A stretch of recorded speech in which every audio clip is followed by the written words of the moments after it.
Bom, pessoal, essa é a correção da prova da quarta unidade do segundo ano, que a gente iniciou com uma questão sobre o experimento que vocês fizeram em sala para obter a distância focal de uma lente.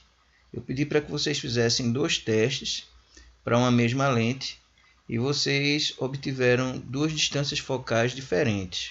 Ora, a gente sabe que cada lente só tem uma distância focal. Mas por que a gente obteve 2 valores diferentes? É o que questiona o problema, né? Então a resposta está na letra B, que é há imprecisões nas medidas realizadas. Ou seja, quando a gente manuseia a trena e faz uma leitura, essa leitura visual ela é falha, ela não é 100% precisa. Até no próprio manuseio da lente, da trena. Um outro problema que a gente verifica no experimento é a tentativa de localizar a imagem real da vela, né, que é projetada pela lente. Vocês ficaram com um papelãozinho para frente e para trás, tentando obter uma imagem nítida da vela, só que por mais que vocês tenham tentado a melhor posição, ainda assim existe uma incerteza sobre essa medida, sobre esse local. Ok? Portanto, letra B é a resposta a ser assinalada.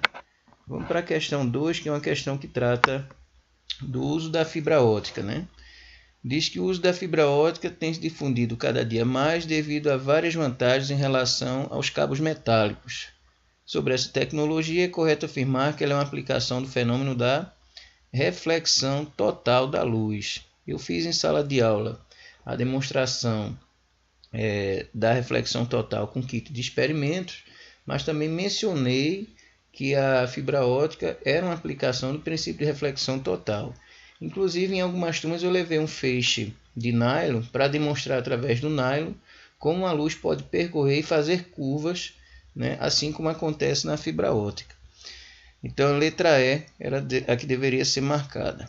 Questão 3. Um paciente, após consulta ao oftalmologista, recebeu o diagnóstico de que sofria de presbiopia. Portanto, é correto dizer que esse paciente sofre, aqui pessoal, letra A, com a perda de acomodação do cristalino. Lembre-se que a presbiopia é chamada de vista cansada. Ocorre devido à perda de acomodação do cristalino pelo enrijecimento dos músculos ciliares. Os músculos ciliares é que acomodam o cristalino para que a gente possa fazer a mudança da visão de objetos distantes para objetos mais próximos e vice-versa. Vamos para a questão 4.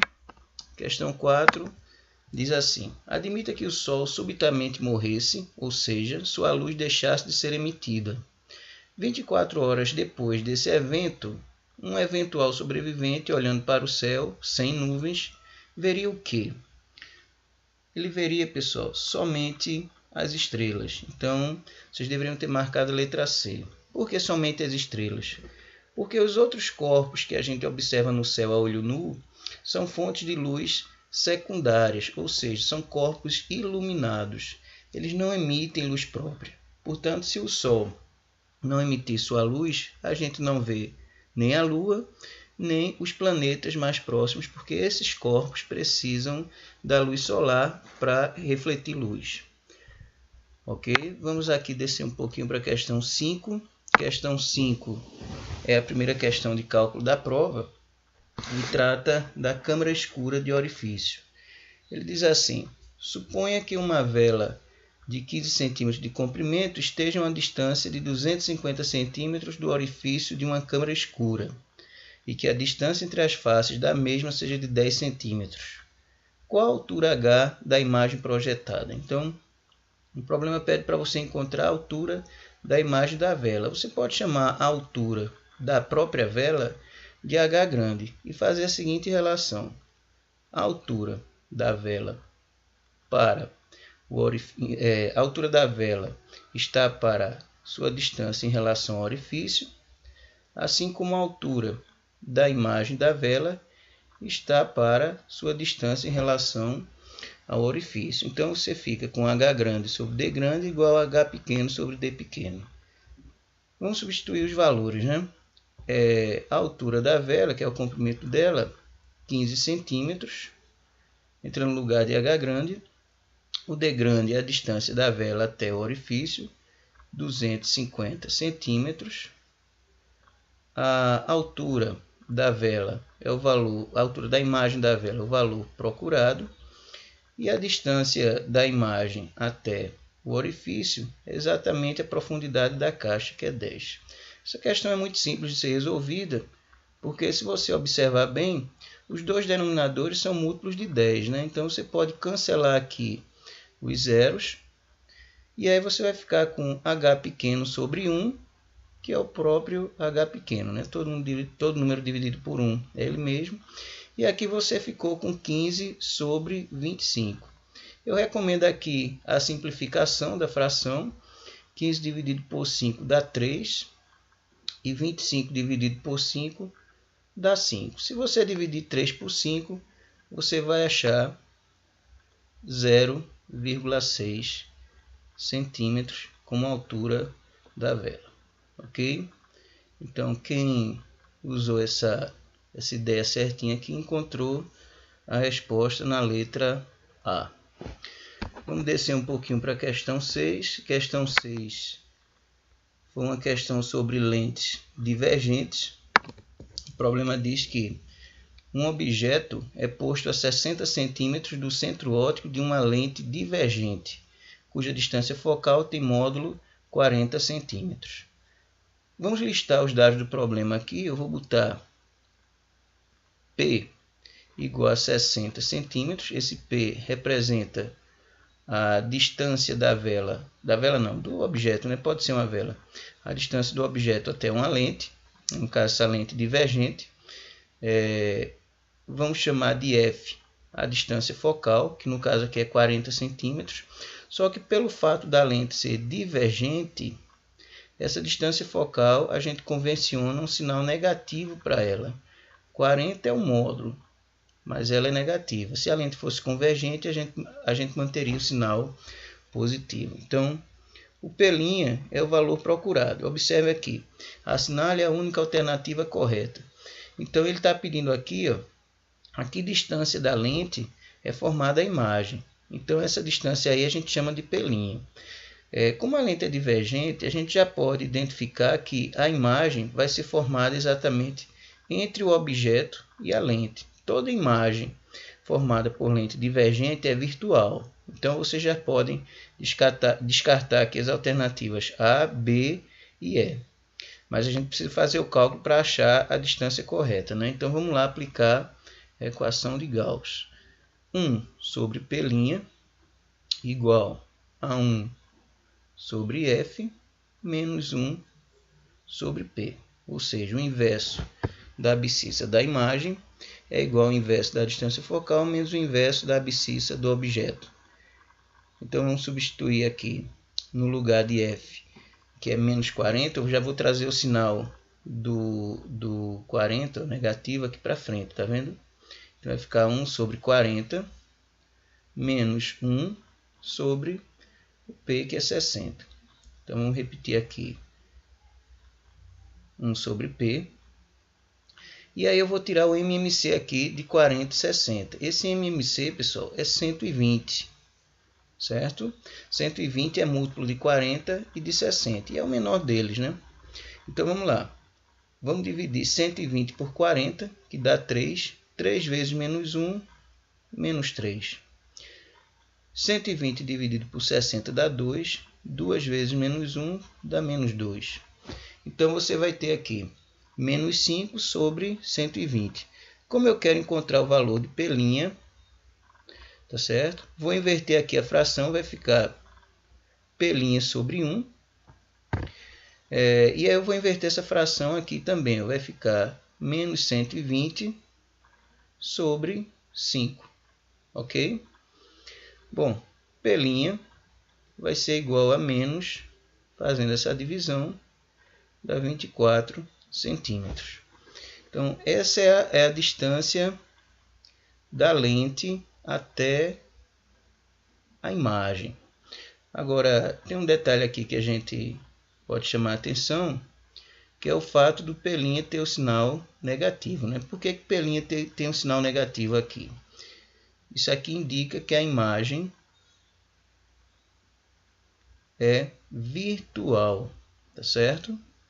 A gente viu nos nossos exercícios que sempre que a abscissa da imagem era positiva, a imagem era real. Sendo negativa, a imagem virtual. Então, a gente assinala aqui a letra D do problema, né? A imagem formada ela é virtual e dista 24 centímetros da lente. Vamos agora para a questão 7, com a questão, de certa forma, até mais simples e mais curtinha para a gente resolver. Essa questão diz que na figura ao lado, N2 é igual a raiz de 2. O que é esse N2? N2 é o índice de refração do meio óptico inferior. Aqui, ó.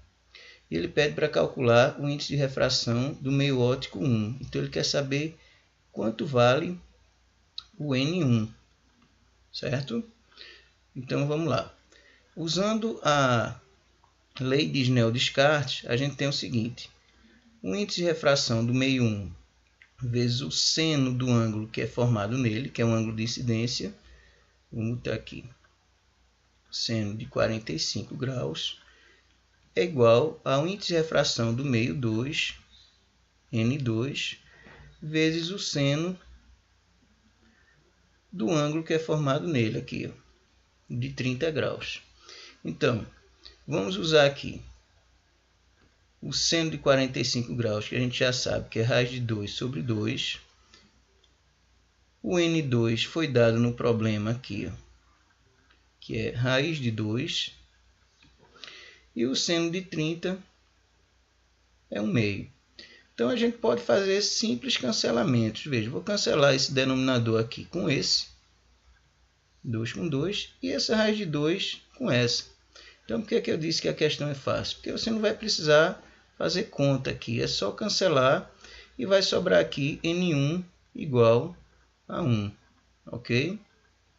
Então, está aqui também mais uma questão da prova. Vamos para a questão 8, que foi uma questão que muita gente não resolveu, mas que ela não tinha também um grau de dificuldade tão alto não. Vamos lá. Um grupo de escoteiros deseja construir um acampamento em torno de uma árvore. Por segurança, eles devem colocar as barracas a uma distância tal da árvore que, se esta cair, não venha a atingi-los. Aproveitando o dia ensolarado, eles medem ao mesmo tempo os comprimentos das sombras da árvore e de um deles, que tem 1,5 m de altura. Então, um desses escoteiros tem 1,5 m. Os valores encontrados para as sombras foram 6 metros e 1,8 metro, respectivamente. A distância mínima de cada barraca até a árvore deve ser de... Veja, esse valor aqui é a altura de um escoteiro. Eu vou chamar essa altura de H pequeno, certo? Então, isso vale 1,5 m. Aqui, 6 metros é a sombra da árvore, que é um objeto maior, vou chamar de S grande, S de sombra. Então, 6 metros. A sombra do escoteiro, vou chamar de S pequeno. Então, vai ser 1,8 metros. E ele quer saber a distância mínima que cada barraca deve ter em relação à árvore. Veja, se a gente fizer aqui um desenho simples, a gente vai ver que essa árvore, ela deve estar a uma distância da barraca equivalente à sua altura. Então, para que a árvore não atinja a barraca, essa barraca deve estar a uma distância da árvore pelo menos igual à distância da árvore. Se ela for partir daqui, ó, na base, ela vai cair, mas não vai atingir a barraca se essa barraca tiver a uma distância equivalente à altura dessa árvore. Então, vamos em busca da altura dessa árvore, ok? Como é que a gente vai fazer? Algo parecido com o que a gente fez na questão lá da câmara escura. Veja, a altura da árvore está para a sua sombra, assim como a altura do escoteiro está para a sua sombra. Então, H grande está para S grande, assim como H pequeno está para S pequeno. Então, vamos em busca desse H grande, né? Esse S grande aqui é 6, vamos substituir. O H pequeno, que é a altura do escoteiro, é 1,5 m. A sombra do escoteiro é 1,8 metros. E aí, observem, eu tenho uma fração com dois valores decimais. Então, ambos têm uma casa decimal à direita da vírgula.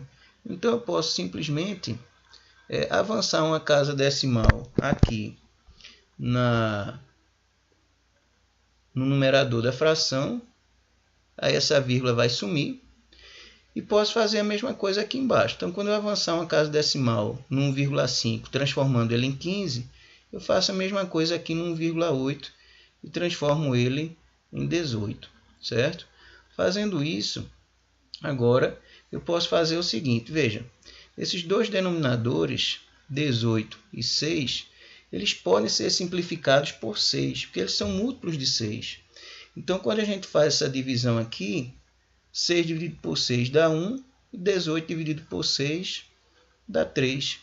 Então, vai ficar H grande sobre 1, que é H grande, e 15 sobre 3. 15 sobre 3 é a divisão de 15 por 3, que dá 5 metros. Ok? Então, essa era a questão que finalizava a prova. E a alternativa a ser assinalada, o item D. Bom, essa foi a prova do segundo ano.